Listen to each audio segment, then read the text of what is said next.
Hey, everybody, welcome to another exciting Friday night. How are we all doing tonight? Well, I hope everybody is doing absolutely fantastic. I've had an Mhm. exceptionally exciting week this week. We're having a lot of fun, doing a lot of things, working unbelievable hours as you could only imagine. Oh, you wouldn't even believe if I told you how exciting this Only is. $4. So, how we doing on a Friday night? Everybody doing good? I hope everybody's doing good. Well, news of the week. So, some of you may have noticed I changed the title of my channel name, and the channel name is now Athens Armory. And there's a story behind that, and we'll get to that in a little bit. But first off, I think we're all kind of shocked after hearing about AK Jesus, Brandon Herrera, uh, jumping in to be a Congress critter. That is fantastic news. Someone in the Amendment community jumping in to be a representative in Congress. I think Mhm. that is absolutely fantastic to have. And the guy that he is trying to primary, I guess, is really just a terrible human being. So I find that really, really interesting. Also, I don't know if any of you have heard, there is now text and a roadmap for the proposed 28th Amendment. So, 28th Amendment, that will be some terribly exciting adventures for us.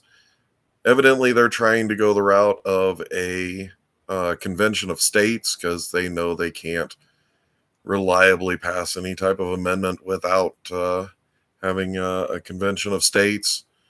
They certainly can't get it through any type of congressional bills or anything, and now they want to basically raise the age to buy firearms to 21, um, eliminate any private sales or anything like that, and get into banning semi-automatic rifles, which that's a real hot topic.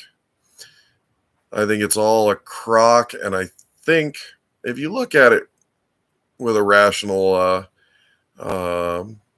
point of view, it has zero chance of doing anything. There are more states. There's more than half the states are very pro Second Amendment. Sadly, not the state that I live in, but um, things can change. My state went from reliably red to just ugly blue, and we'll just have to see. I think it's not lost, but I think the route that the current uh, desire of most uh, government critters on the freedom loving side is pretty pathetic. They really are just spineless. So I look at the 28th Amendment and it's not going to go anywhere. There's not a snowball's chance. There's no desire, especially with crime just going absolutely outrageous. There's really no desire for um, any type of uh, any type of anti-gun stuff. Now we have liberals going out there talking about how they're arming up and protecting themselves from the such. So they really have no chance in anything in getting the 28th Amendment launched. Plus, I think there's a lot of other amendments that could be proposed that really would do a heck of a lot better. Um, I think one of the most important would be some type of tax reform.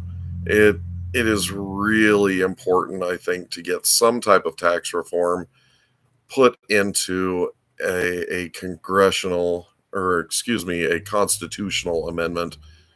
Um, Something on the order of what I would love to see is something that actually eliminates um, the current ability for the government to tax people the way they do.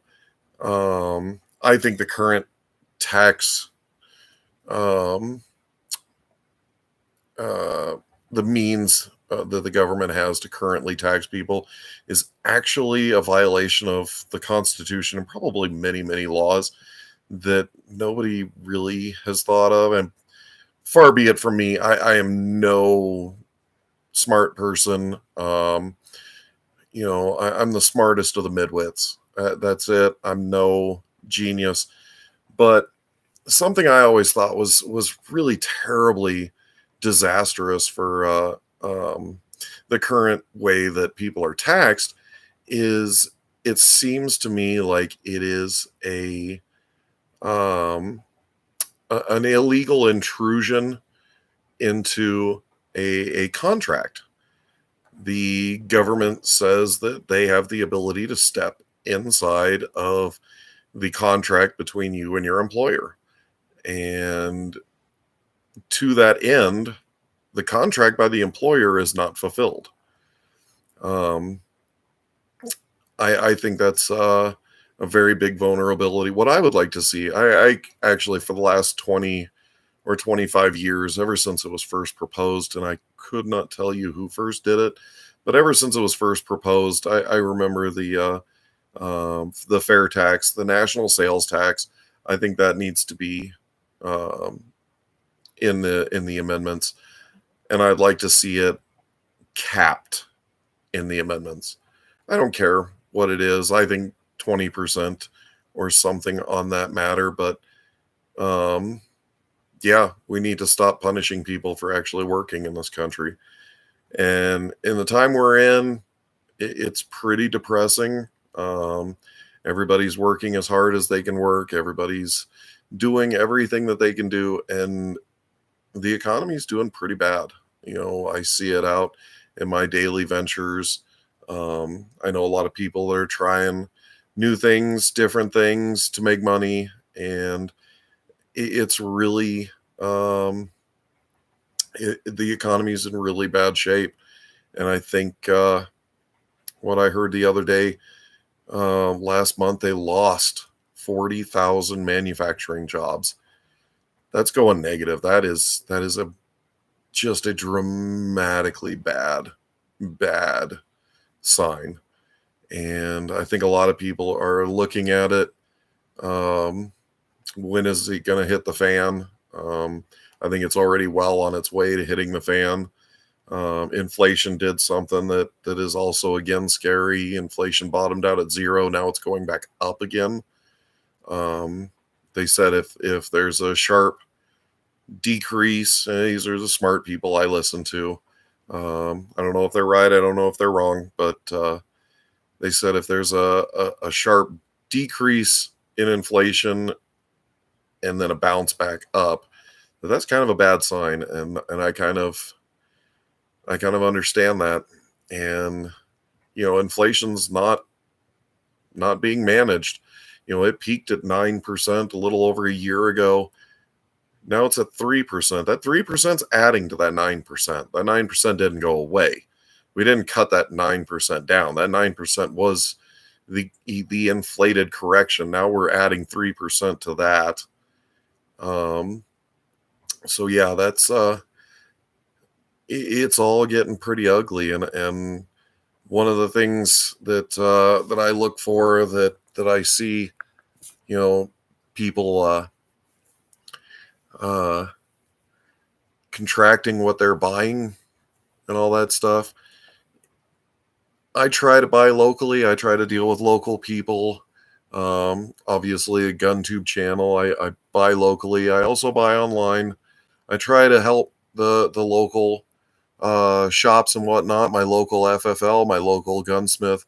They're absolutely fantastic people and do a great, great job.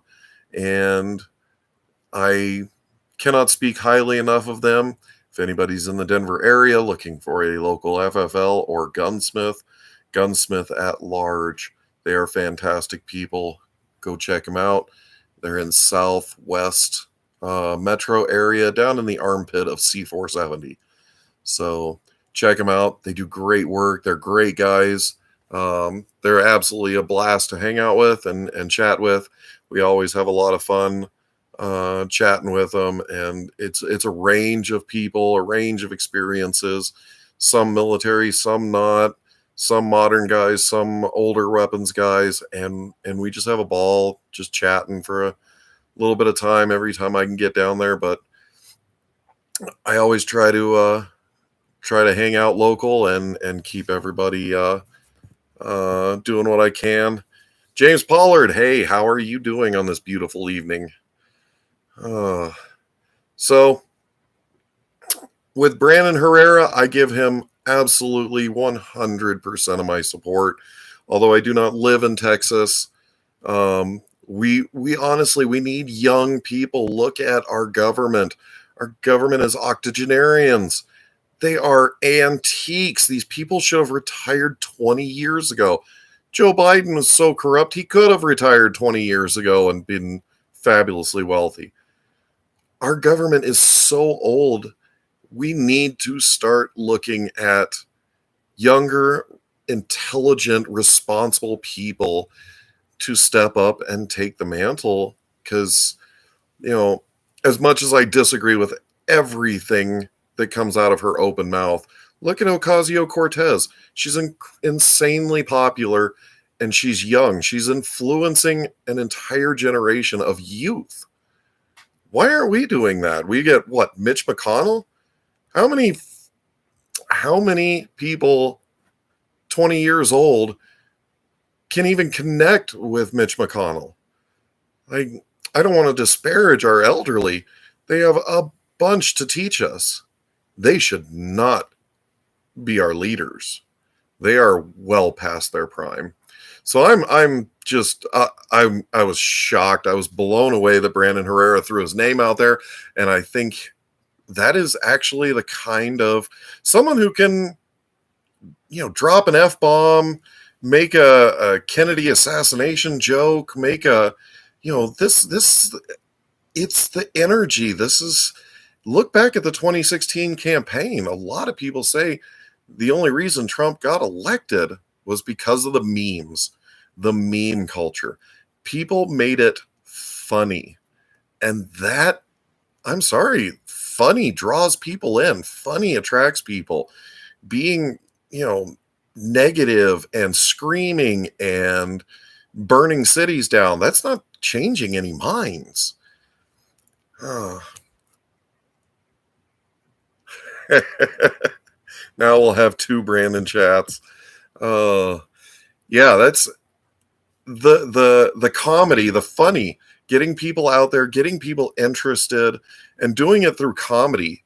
That right there, that is really just a fantastic route to go. Because you look at the other, I don't want to say the other side. I'm not a Republican. Republicans are spineless, absolute spineless trash. But they're the only caucus with a few people that I actually respect. So I'm way closer to Republican than I am a liberal. Liberals want to throw you in a cage. So yeah, I support him 100%. Donate 100%. I think it's a fantastic idea to start taking these people on. And someone like that, I mean, he's got an established career. He's got an established brand. He's got a YouTube channel, and he's literally putting that all on the line. That is absolute respect. I could not respect that more. And that got me thinking about my name. So when I started this channel, I didn't really know kind of what was going to happen. This has all been entirely blessed accidental. Um, I never expected, a year, and I've hit over 2,000 subs. Um, I'm not a great video maker. I'm not. I don't do anything perfectly. I don't do anything great. Mediocre at best, which probably goes well with the smartest of the midwits. There's a lot of people that do much better videos than me, and they deserve all the credit in the world.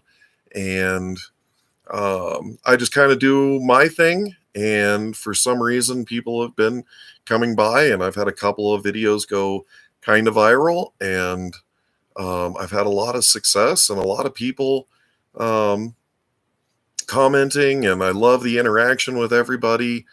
And so there was always kind of a name. Now, my ultimate goal, I want to open a sports shooting range and gun shop out in the eastern plains of Colorado, and that's kind of been an idea that's been brewing for a long time.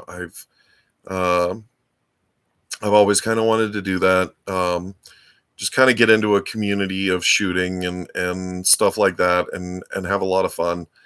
And a name that has always um, been at the forefront was Athens Outfitters, um, for a bunch of reasons. But Athens is important.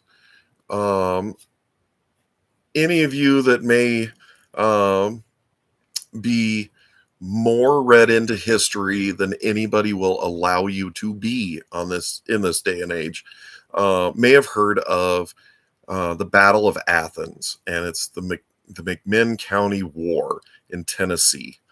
And it's a very, very important part of our history that nobody teaches. And there's a reason nobody teaches it, because they don't want you to know that you actually have the authority and the power over government. So what the Battle of Athens was, a bunch of soldiers went off to World War II in the 1940s from McMinn County in Tennessee. And while they were at war, they the let's call them the blue team, decided to move into the county and set up basically a Chicago style machine politic in McMinn County and Athens in Tennessee. And obviously the fighting aged and equipped men were not there to defend the town, and the women and children suffered, and the town went to squalor very, very quickly. It was a very bad time. There was a lot of corruption. The cops were paid percentages of the fines that were taken in by the government. So it incentivized them to just brutalize the people. Just one of the tricks listed in there was they would wait till the buses come in from the mines and all that. And the men from the working in the mines all day would be tired, and they would appear intoxicated. And I know exactly what that means. Working blue collar, I know what it means. But they would haul these people in and fine them for being intoxicated in public. Crime started becoming a very serious issue. Prostitution, the whole nine yards. It fell very, very quickly. And I think we can look around in our own world right now and see just how quickly stuff can just go to crap.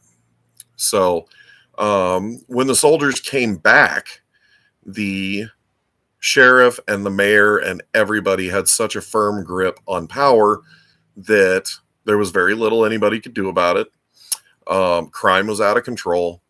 They got together and started a nonpartisan political movement and tried to unseat them at the ballot box. Well, they decided to fortify the election, much like I think we just went through. They decided to fortify the election on election day. They actually denied one African American individual the right to vote after purchasing a poll tax and providing receipt. The sheriff or one of his deputies decided that beating this man with brass knuckles was a good option for the sheriff's department to get rid of him and prevent him from voting. And it came down to actually the deputy actually shooting the man in the back when he still refused after a beating to give up his chance to vote. Members of the political party that they had established had decided to raise hell about it, and they were subsequently arrested for participation in riotous behavior and whatnot. And when the voting ended on that day, they grabbed the voting box and ran to the jailhouse where they could fortify the votes that were in the ballot box. And the mayor and the sheriff and everybody hid in refuge in the jail and proceeded to attempt to fortify it. And a couple of members stood up and said, yeah, that doesn't work. We just fought a war to prevent people like this from doing things like this to our people, to their people, and we're not going to let it happen to our people. So they actually raided a National Guard armory and took arms from the armory and set up perimeters around the jail and demanded the return of the ballot box to the people, and a gunfight ensued, and a couple of deputies got shot in the street. No one was killed, but people were shot. They had an ambulance pull up at one point, and the mayor and the sheriff tried to or succeeded in fleeing the jailhouse, leaving just the deputies there to fend for themselves. The townspeople took up arms and started shooting at the jailhouse, and it did not go well for the corrupt politicians. At one point, they decided that they needed to end this very quickly. The protesters decided to use dynamite to make the importance of their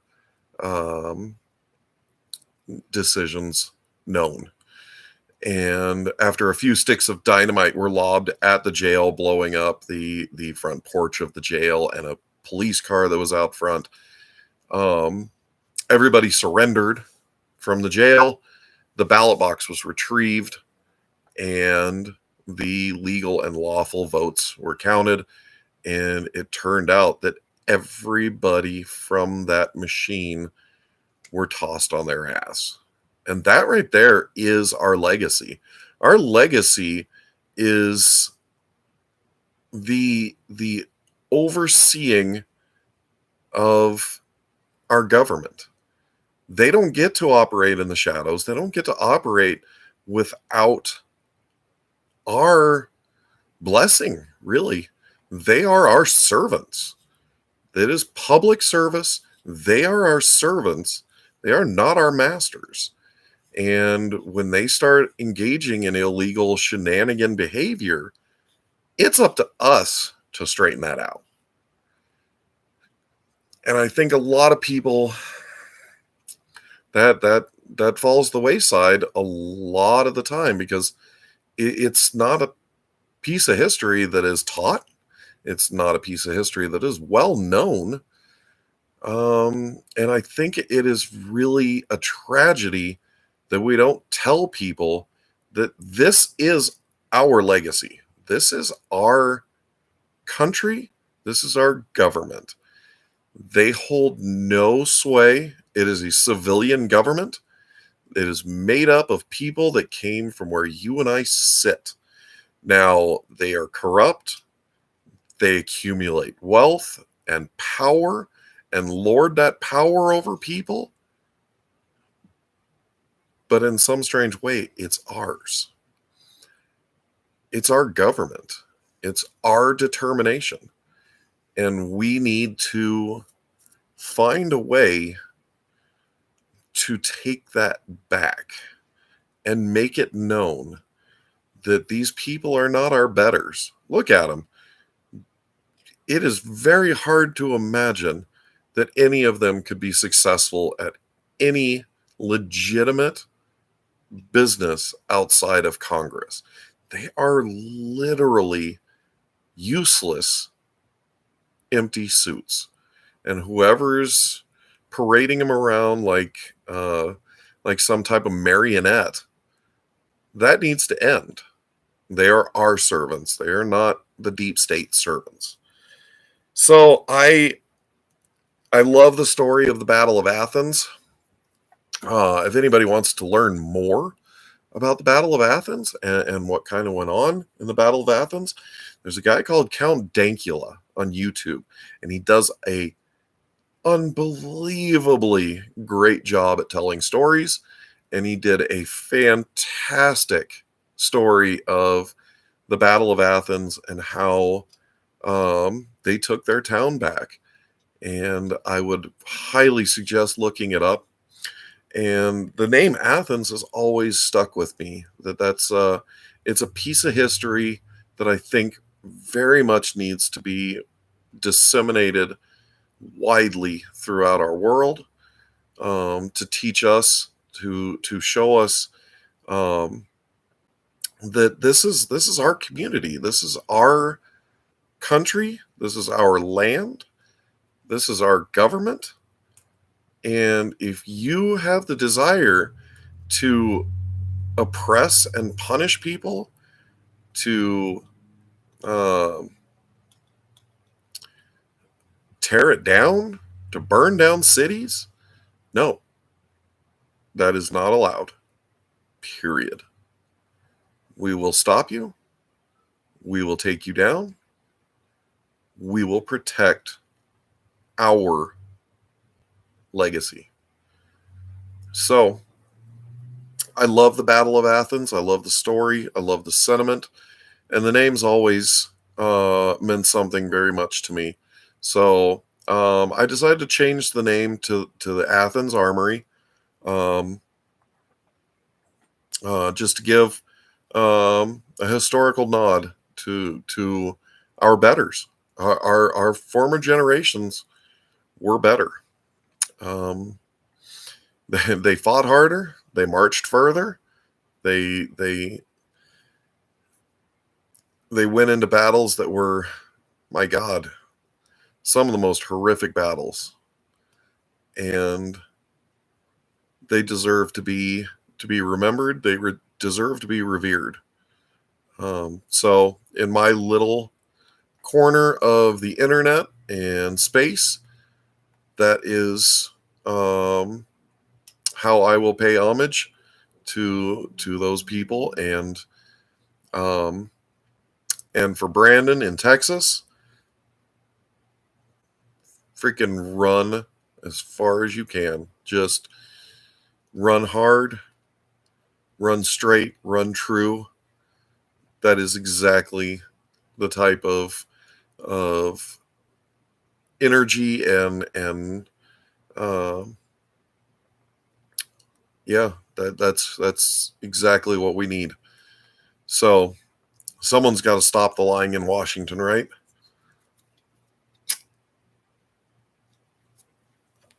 So,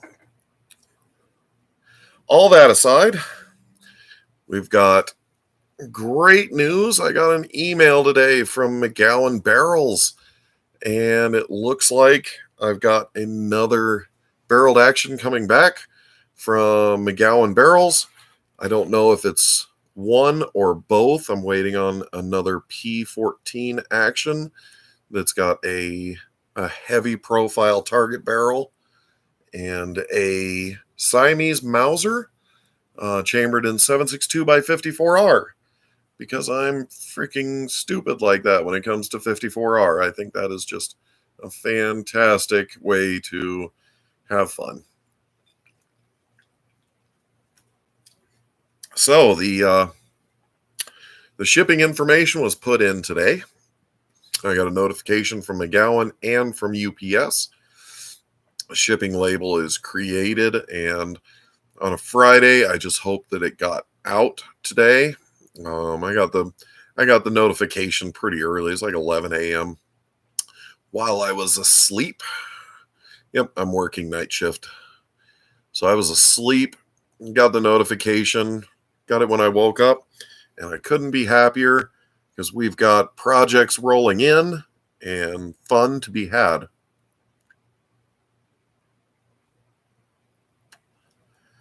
So we've got 2 barreled actions coming in.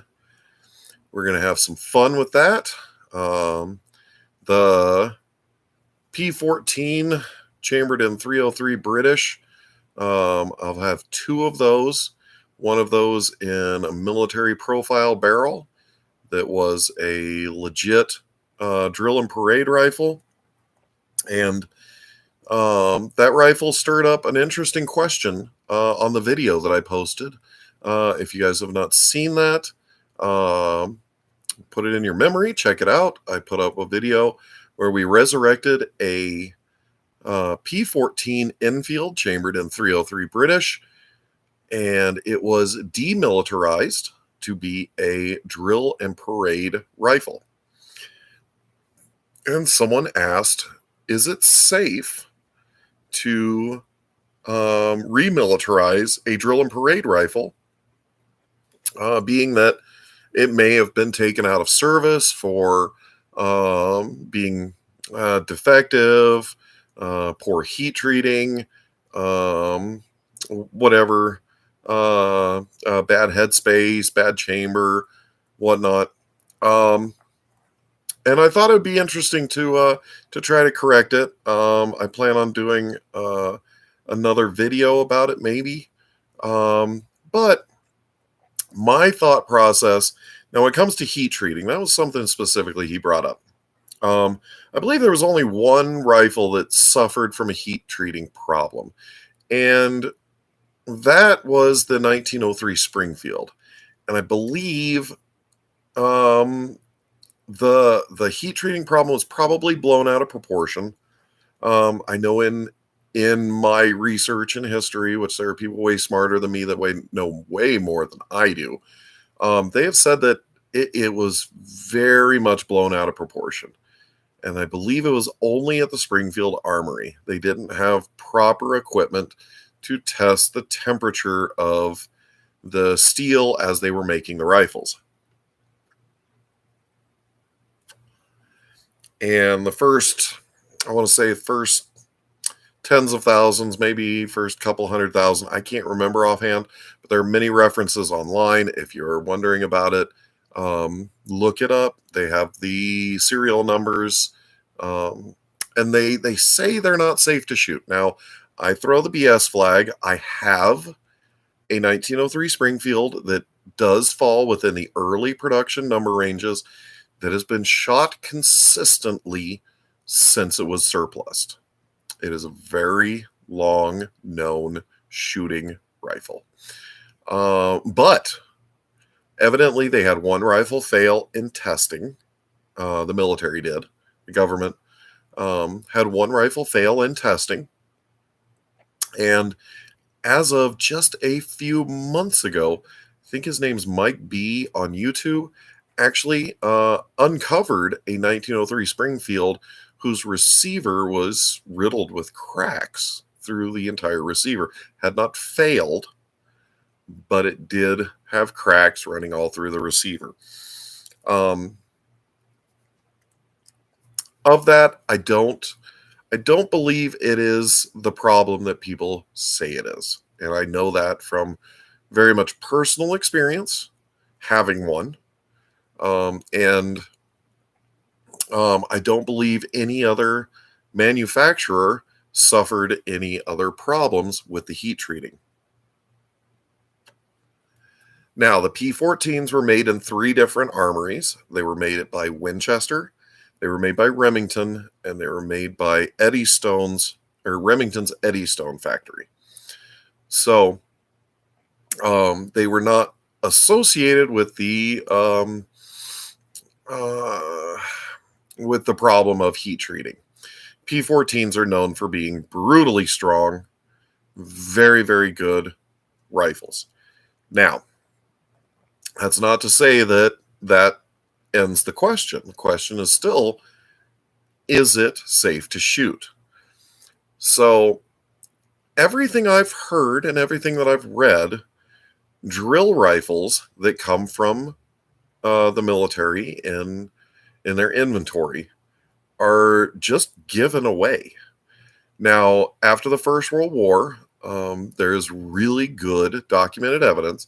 The U.S. military actually had a very large surplus of American-made Mosin Nagants, and they were Remington and New England Westinghouse made Mosin Nagants.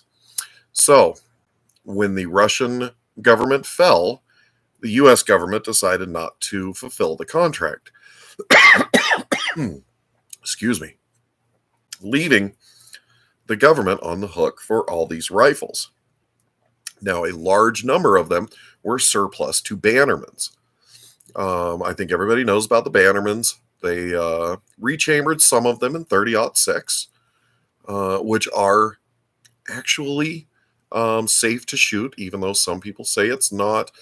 Ian McCollum did a big breakthrough video about the topic and actually shot one on video. But the 30-06 barrel Mosin Nagant is actually thicker in many critical dimensions than most of the other 30-06 bolt action rifles. So they are safe to shoot. I don't know if the conversion would be necessarily done high quality, stuff like that, but they are safe to shoot.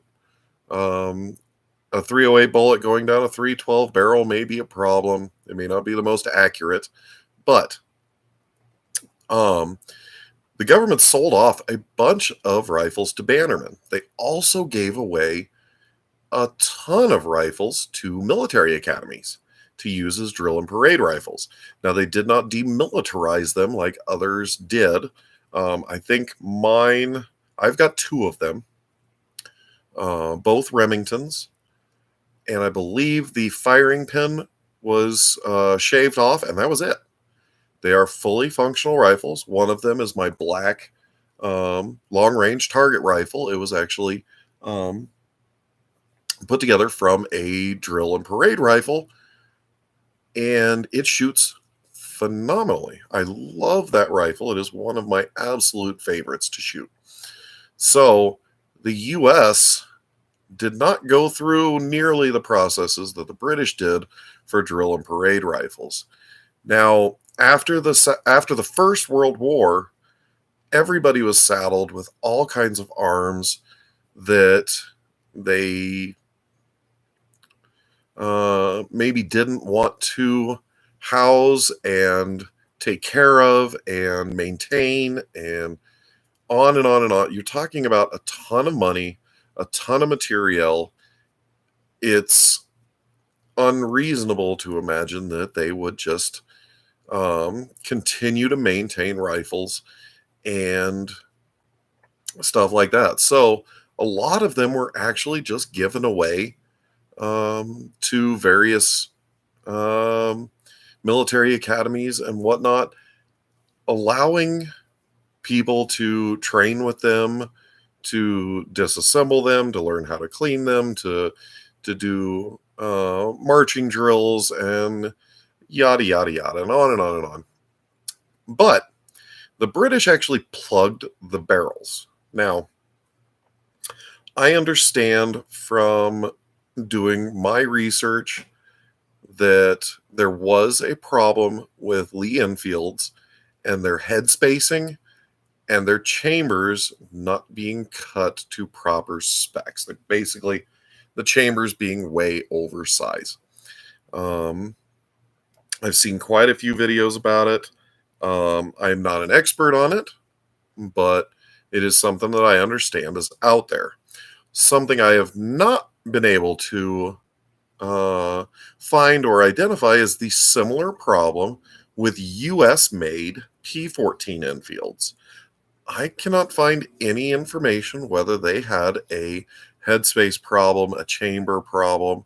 One person on YouTube, I believe it was Redneck Preppy, had a video about how brass just doesn't hold up in Lee Enfields because it's being overstressed, because headspace and chamber and whatnot, and it would actually shorten the life of the brass because you're putting so much extra undue stress on the brass.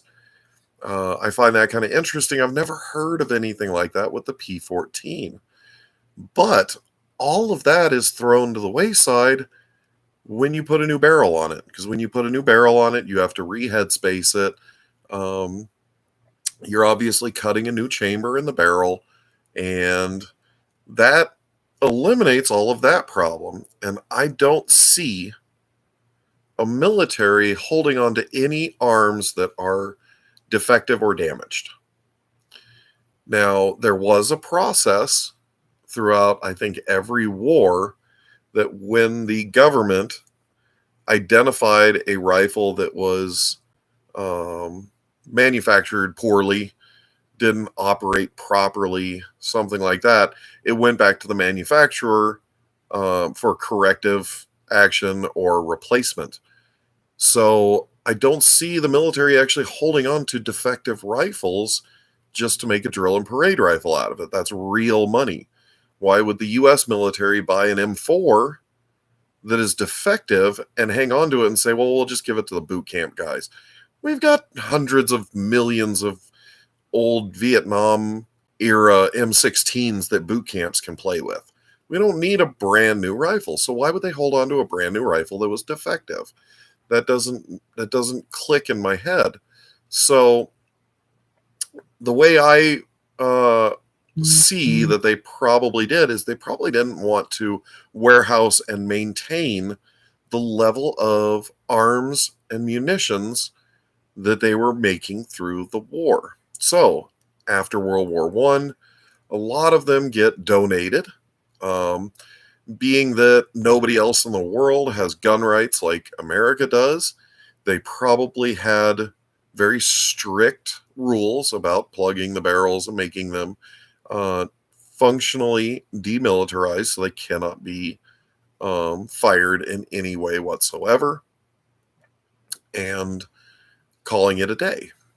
So by putting a new barrel on it, we fix it. It's back to a functioning rifle. Now, they stamp all over the rifle DP for drill and parade. Every piece that's exposed has DP stamped on it. And I think that's kind of a neat character issue. I'm not going to change out the parts. I'm not going to grind the stampings out of it. It's part of this rifle's history. So I think that's kind of cool. But there is one piece that's stamped that bothers me, and that's the extractor.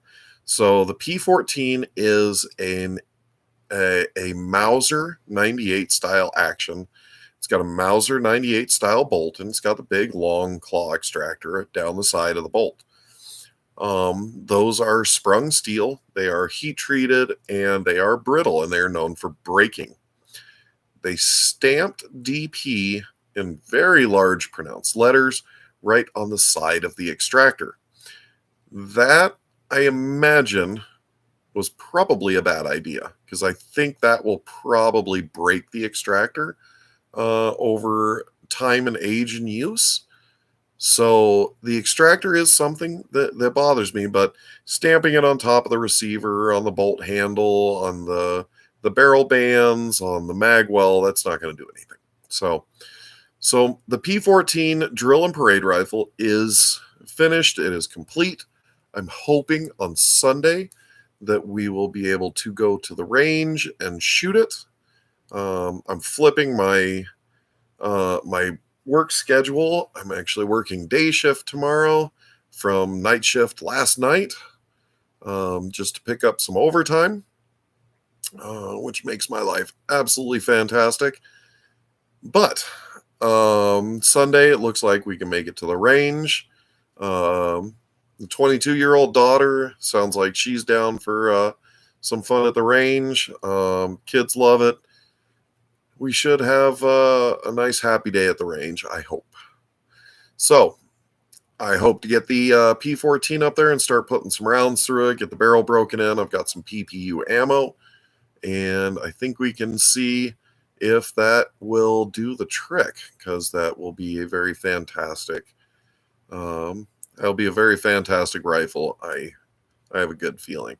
The second P14, which is currently probably coming in the mail, has a very heavy profile barrel, and I want to see how good that 303 British is at distance. I'm really curious to see if that 303 British will fly like I think it will. So I had a nice heavy barrel put on the second P14 receiver, and the heavy barrel will not fit in a military stock, so we're going to have a nice Boyd stock to put it in. And then, of course, the other one, a Siamese Mauser action chambered in 7.62 by 54R. So I'm excited about all of that. It all makes me very, very happy. That gives me work and stuff to do, and we can put out some more videos, hopefully get some more range time, and I am just absolutely happy that everything is working out the way it is, because it's all roses right now. I am blessed beyond what I deserve right now. So we're going to try to get these rifles built and finished and get some good range time.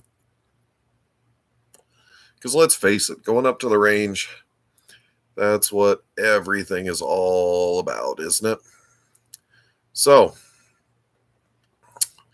let's see, what else do we have? Oh, too much news, not enough good stuff. Kind of dumbfounded by all the everybody freaking out about this 28th Amendment thing. It just it blows my mind. I don't know how in the world they think they can get an amendment passed that just eviscerates the Second Amendment. Because much like the story of the Battle of Athens, you know,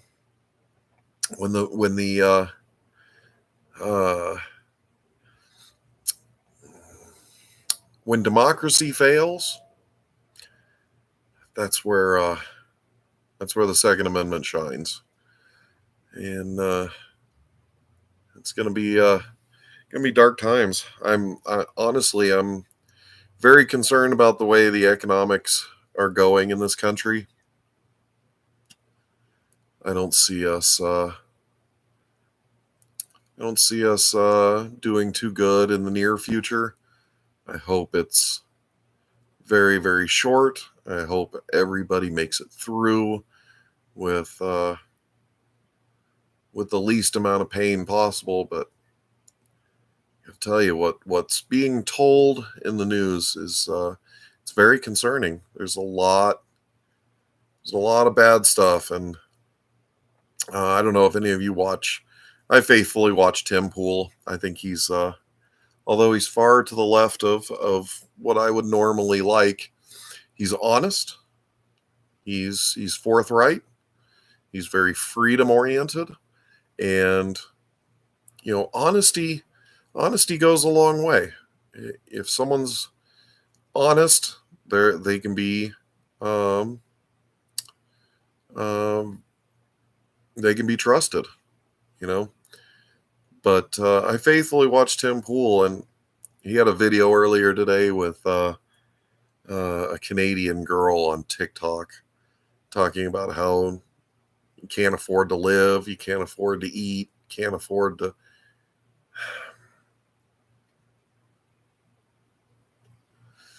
I don't know.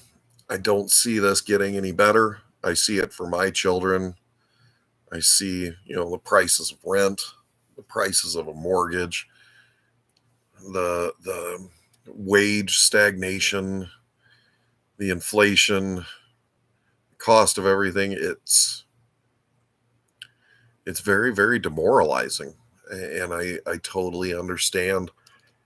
That's one of the reasons why I work as much as I do. My normal work schedule is 48 hours a week, and I routinely put in 80. It you know, that's I wish the economy was better than it was. I wish everybody got paid better than they did. But it's a balancing act. You know, everybody gets, everybody doubles their pay rate. Inflation goes through the roof, and housing costs more, and food costs more, and everything costs more. So I don't know the balancing act that needs to be maintained. I'm afraid that we're in a giant bubble. 2008 sucked. 2009 sucked. It sucked really bad till like 2012, 2013 before anything started looking good again. I'm blessed for the career I have that allows me to work the amount of overtime that I do, that keeps everything going. It allows it to be a one income family, own my own home. Everything's paid for. I don't have, ridiculous car payments and stuff like that. We've had it easy. We've had it very, very easy. And I've taken advantage of it. Everybody's taken advantage of it, but I've also worked very, very hard and very, very long hours to get where I am. And I've had my problems and I've had my struggles, but I don't know if the younger generations, like my daughter's killing it. I mean, she's working so hard. She's had multiple jobs. She works long hours. She's actually working security now, which with the crime and everything kind of bothers me, but she's smart. She's um, very quick mentally, and um, with the crime and everything, though, it's a very bad time, very bad situations. But I just keep working, keep my head down, uh, keep hoping for better times. I hope they're coming. The whole bullshit of selling America out, selling out the jobs, selling out our energy security, selling out everything that built America. Nobody goes back and asks, how did America actually become what it is? My God, it was what the foundation of this country was, our manufacturing. The foundation of this country was our energy security. The foundation of this country was the blue collar workers that went out every day and worked and worked and worked, put in the long hours. And without that foundation, when we lose 40,000 manufacturing jobs last month. What that is, that's losing the foundation. We're eroding what props everything up. You know, it's the basics of economics. What keeps Amazon alive? It's the people out there working and earning and purchasing. Well, if they're not working and earning, Amazon goes away. If they're not working and earning, Google goes away. And if they're not working and earning, all this stuff starts falling, starts failing. And we cannot sell out our workers out here. There's no easy path in life. I've fought for every job I've had. I've worked unbelievable hours. I've worked unbelievable shifts. Like I said, I'm on a 24-hour turnaround. I was on graveyard all week. Now I'm turning around to do a day shift tomorrow. You work. You pick it up. You suck it up. Yeah, it doesn't feel great, but we got coffee. We'll make it through. Sunshine is the best for you.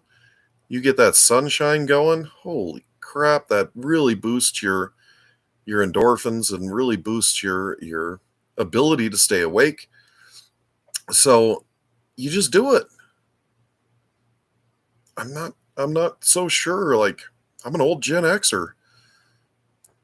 Do we have we taught these generations to get up and do the work? Have we taught them to go out there and fight for the job?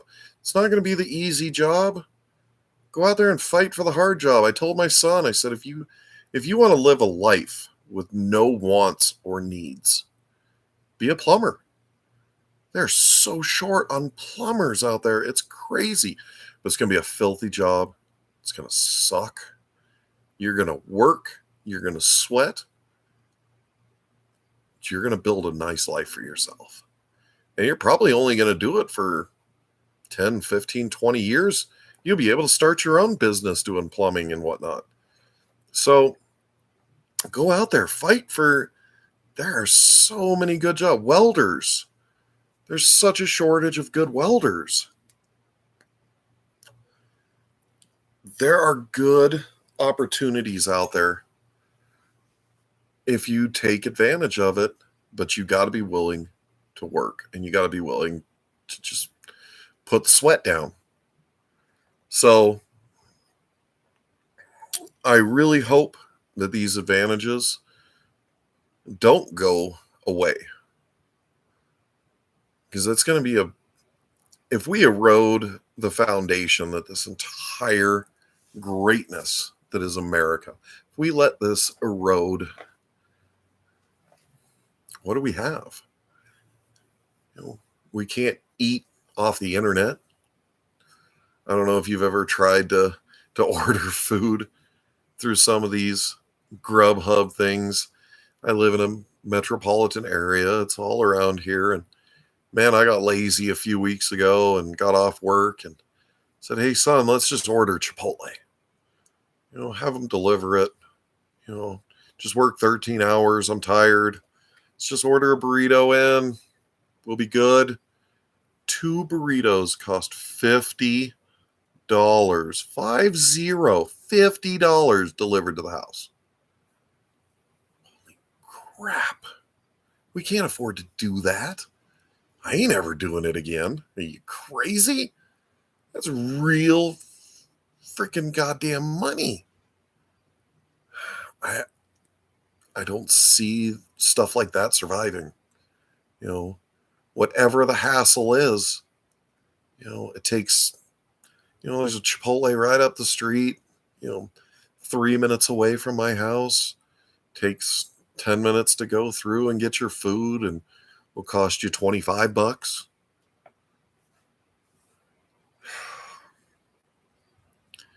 No, we need more workers. I was actually talking to a guy just a few months ago. I had a guy do some work on my truck. I didn't have time with my work schedule at the time. There's a local shop right next to my house. I said, hey, I need this done. And we got to chatting. I love chatting with the local people who work for a living. And my background is automotive. I worked for Ford for years and years and years. Heavy line technician, engine, transmission, and rear axles. And he said, "Oh my God." He said, "How much you make at the job you have?" I said, "So you can't claw me away from the job I have. I got security, I got the hours, I got everything." He says, "Come moonlight on your days off. I'll pay you whatever you want. Come moonlight on your days off." They're so short on technicians, people to work on cars. Man, cars ain't getting any simpler, and people aren't working on them. People aren't staying up on the technology in cars, and you're not going to be able to fix it yourself. And there's not enough people getting into these industries. It sounds like a bad time. It really does. So I hope and I pray that everybody out there, through whatever is coming through the pipeline, we got to keep fighting. We got to keep hoping that whatever this downturn is going to be hurts as few as possible, because it's going to hurt. It's going to hurt everybody. We all know it. We all know inflation's probably going in the wrong direction at this point. We can see it. We go to the grocery store. We buy stuff. We all know food's doubled in the last few years. Fuel's out of control. Ford wants us to buy brand new electric freaking F-150s that you can't recharge. Costs $100,000 for a new truck. Boy, this is insanity. It's absolutely crazy. I don't know any other way around. Where are we going? We can't sustain this. Something's going to break, and I hope the break is not as bad as some people are saying it is.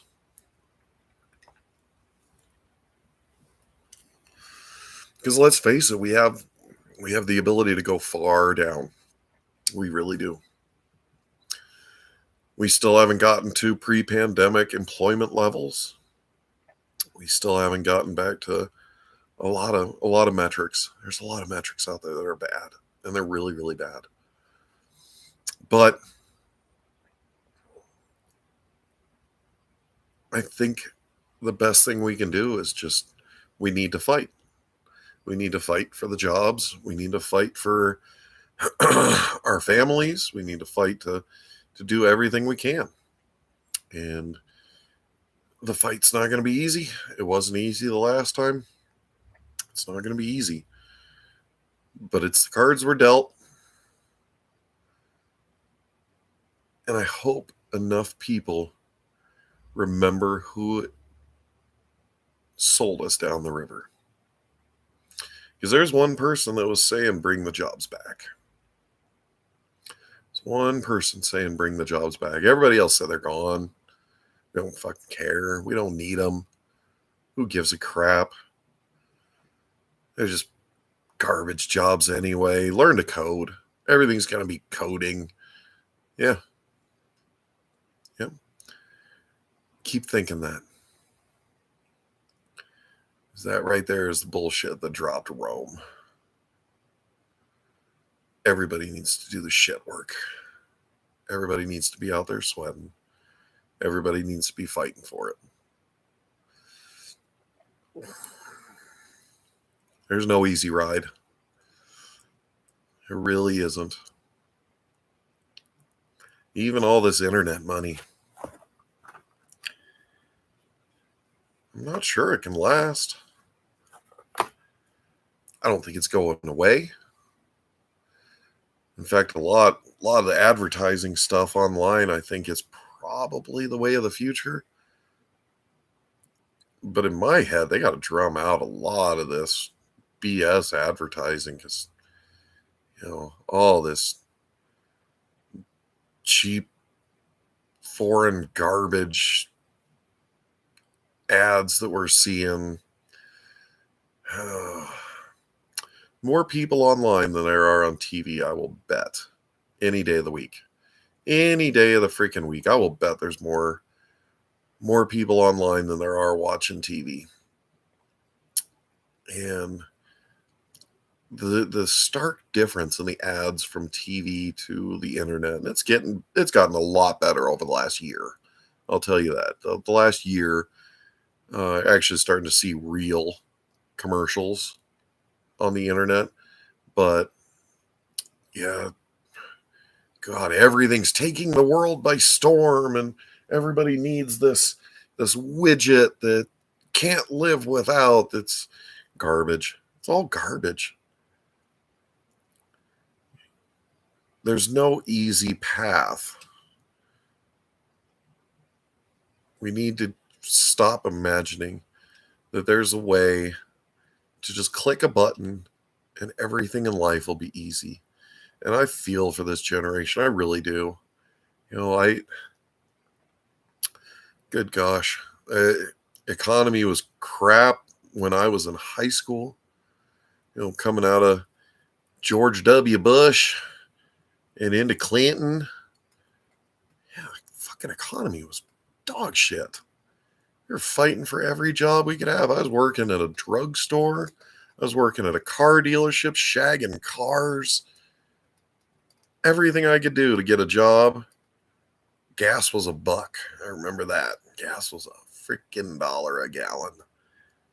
But I was only making $4.25 an hour at the drugstore. But I drove, 10 miles to that job every day?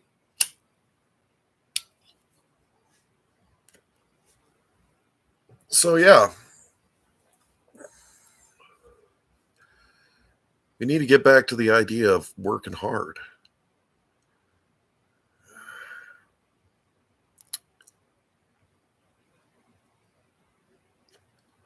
It's the only way we're going to get out of this. Fighting for the best job we can get, fighting for more pay, fighting for more hours.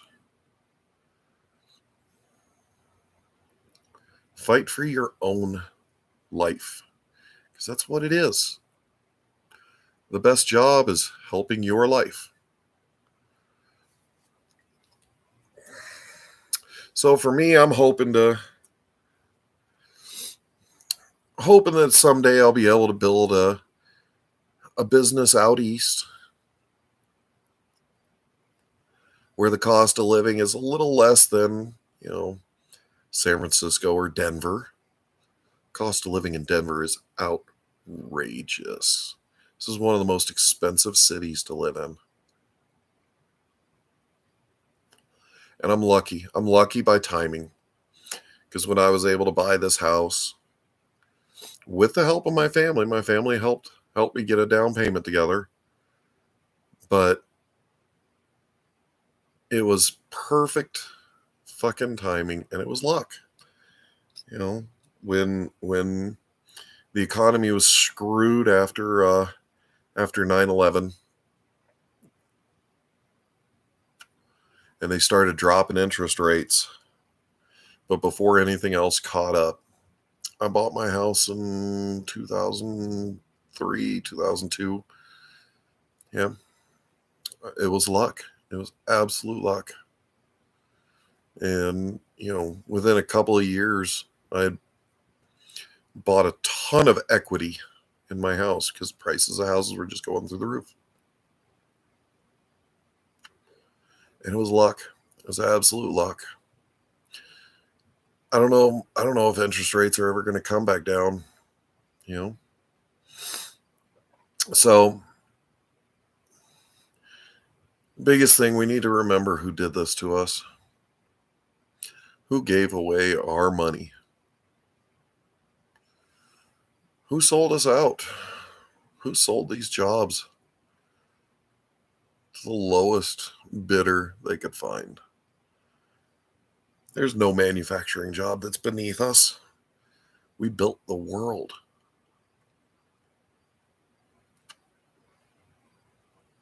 We literally led everybody from the Second World War. We built the world. And we built it on the basic values of work. Go out there and work hard, and you'll be rewarded. And they devalued our money, and devalued the money, and devalued the money, and then sold the jobs. And now people are saying, and I feel for them, but I think it's the dumbest thing I've ever heard in my life. I can't raise a family on McDonald's. McDonald's isn't a job. It's not a career. Fight for something better. There's plenty out there. My local mechanic was begging me for a job, telling me to freaking name my own wage. I turned him down because I'm honest. I told him flat out, I said, you will not get the best of me. After the hours I put in my career, what is left over is not the best of me.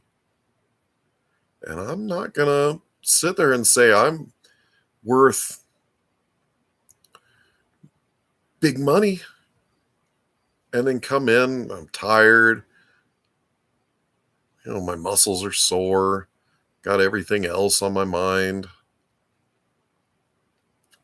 It's not the best of me, and I'm not going to charge the best of me rates.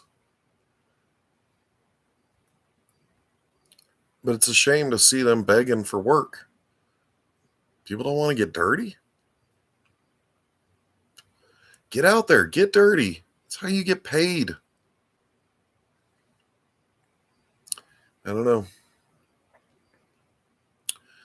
So it is what it is, I guess. Everybody's out there fighting for their little slice of the pie, and we're just going to keep humming along. Everybody thinks there's that quick, easy dollar that can be made. Get you some of that internet money. Yeah, there's a couple of people that did real good. It's hard to imagine. Like, Joe Rogan blew it the F up. Blew it up. Took every advantage. Now, he was already famous. He already made money. He didn't have to do anything. He wanted to talk with his friends, and it went stratospheric. Man, dude did great. Everybody wants a piece of that. Those pieces are few and far between. They really are. You got to work. You got to put in the hours. Again, I was lucky when I got into arms. The heyday of Milsurp rifles. I said, well, as cheap as they are, they're not going to lose value. And I bought everything that come in front of me. Everything that come in front of me. $100 here, $100 there. Still find them every now and again. Hit the pawn shops. Pawn shops are the best place to find cheap arms. Oh my God. Still finding them. Man, at 03 Springfield, I bought $200. You find a better freaking 30-06 rifle than an 03 Springfield for $200? I don't think you can. Hit those pawn shops. Depending on what the freaking ATF wants to do, these fucking stupid people. Tell me this. So they now want to tell us that we can't sell firearms. Can you name another personal possession that you bought, that you own, that you are prohibited from selling? That is about the dumbest thing I've ever heard in my life. But I know a lot of people who have gone the route of buying and flipping guns. It makes money here, makes money there. I always try to buy low. I have the problem that I think they're all my children.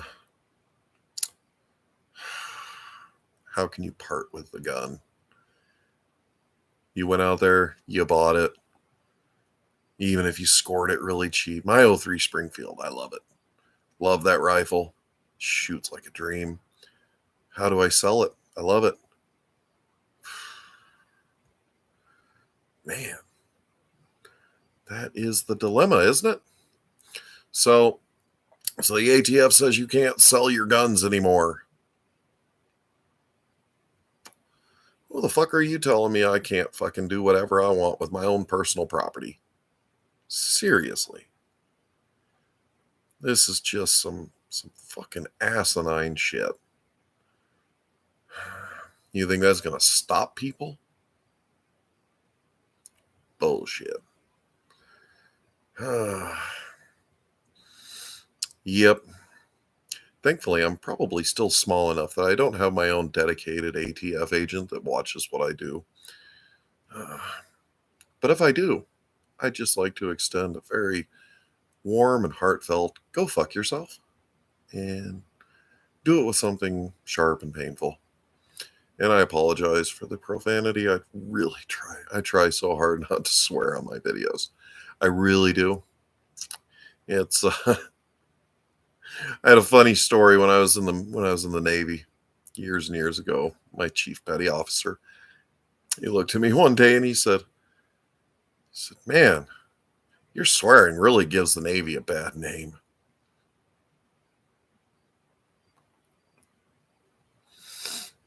Well, I try very hard not to swear, but when it comes to oppressive bureaucratic fertilizer, yeah, all these DC swamp creatures, all these ATF retard fests. Oh, can't say that name.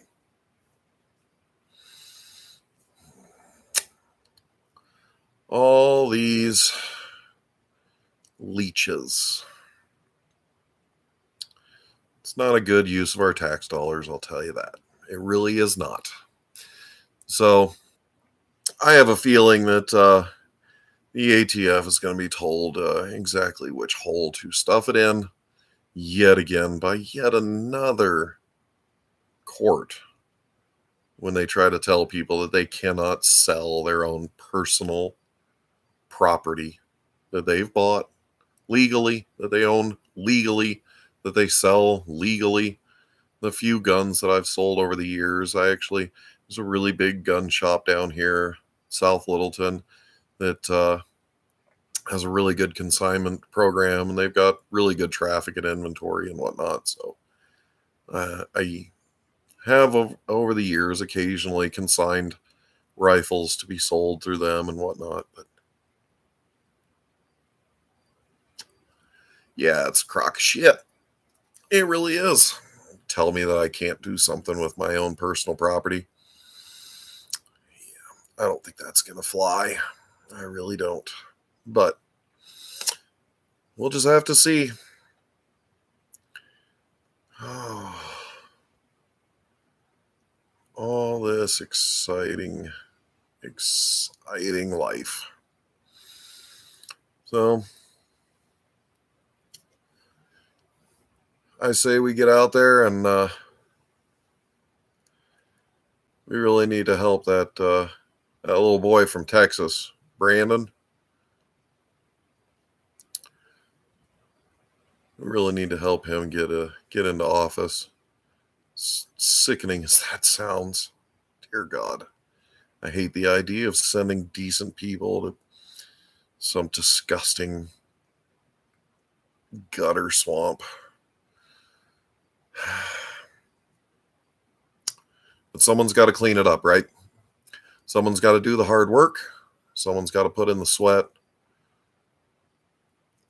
And I really cannot say enough how much I am impressed that someone put their entire life on the line, like their livelihood, everything on the line to actually try to make it a better place.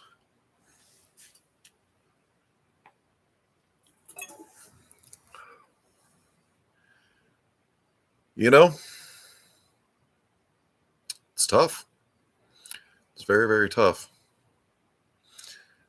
But I think everybody in the gun tube community should rally around him. I think everybody should chip him $5. I think it's a hell of an opportunity to get a voice and a levity that this country desperately needs. As little as that voice is in the House of Representatives, I think it's very, very important. So we got that. We got rifles coming. Got another opportunity in the works.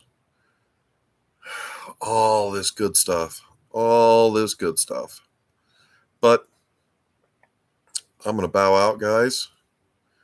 I hope everybody has themselves a fantastic night. What is this? A message from Brazil? Hello and welcome, Brazil. I hope everybody has a great night. I hope everybody has a great week. I hope everybody is blessed. Absolutely. 100%. It's a Friday night. Have yourself a beer if you're so inclined. And let's work hard. Let's get out there and work. All this gun tube stuff I do on the side, it's all for my personal self right now. And it's all for fun. It's just a hobby. But it's work too. You know, it takes time, it takes effort, it takes a lot of work. All right, guys, you all have a fantastic night. I hope you all have a fantastic weekend. And get out there and work. Get out there and sweat. Have a good week.